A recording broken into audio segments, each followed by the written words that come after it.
మంజీరా ప్రాంతంలో మొసళ్లు భయపెడుతున్నాయి. ప్రజలకు కంటి మీద కునుకు లేకుండా చేస్తున్నాయి. ఏ మొసలి ఎటువైపు నుంచి వచ్చి దాడి చేస్తుందో అని వణికిపోతున్నారు.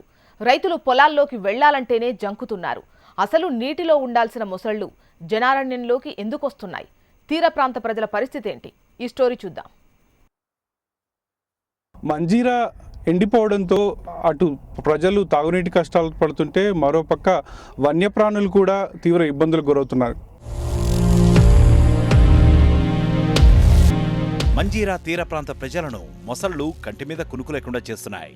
ఎటువైపు నుంచి ఏ మొసలు వస్తుందోనని బెంబేలెత్తిపోతున్నారు జనం. పొలాలకు వెళ్లాలంటేనే భయంతో వణికిపోతున్నారు. మంజీరా అభయారణ్యాన్ని దాటి పొలాల్లోకి గ్రామాల్లోకి మొసళ్లు వస్తూ ఉండటంతో తీవ్ర భయాందోళనలకు గురవుతున్నారు. రైతులు పొలాల్లోకి వెళ్లాలంటేనే జంకుతున్నారు. సంగారెడ్డి జిల్లా కొండాపూర్ మండలం గిర్మాపూర్లో ఓ మొసలి రైతులను ఉరుకులు పరుగులు పెట్టించింది. అలాగే రేగోడ్ మండలం సాయిపేటలో చెరుకు తోటలకు వచ్చిన మొసలిని చూసి కూలీలు పరుగులు తీశారు. మర్పల్లి మండలం బిల్కల్ దగ్గర పాడుబడిన బావిలోకి చేరిన మొసలి గ్రామస్తులను కలవరపెట్టింది. నాల్కల్ మండలం మిర్జాపూర్లోని మురుక్కాలువలో ప్రత్యక్షమైన మొసలిని చూసి స్థానికులు హడలిపోయారు. అలాగే సంగారెడ్డిలో అర్ధరాత్రి జాతీయ రహదారిపైకి మొసలి రావడంతో వాహనదారులు హడలిపోయారు. ఇక పుల్కల్ మండలం పెద్దారెడ్డిపేటలో ఏకంగా మిషన్ భగీరథ పైప్లైన్లోకి వచ్చిన మొసలిని చూసి కార్మికులు కలవరపడ్డారు. ఇలా ఒకటా రెండా ఎన్నో వరుస ఘటనల్లో మొసళ్లు జనాన్ని బెంబేలెత్తించాయి.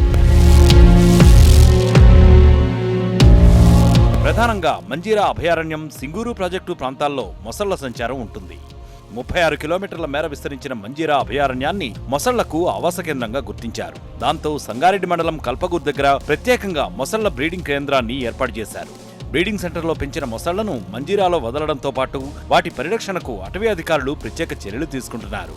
వన్యప్రాణుల శాఖ లెక్కల ప్రకారం ప్రస్తుతం మంజీరా అభయారణ్యంలో దాదాపు 600 మొసళ్లు ఉన్నాయి.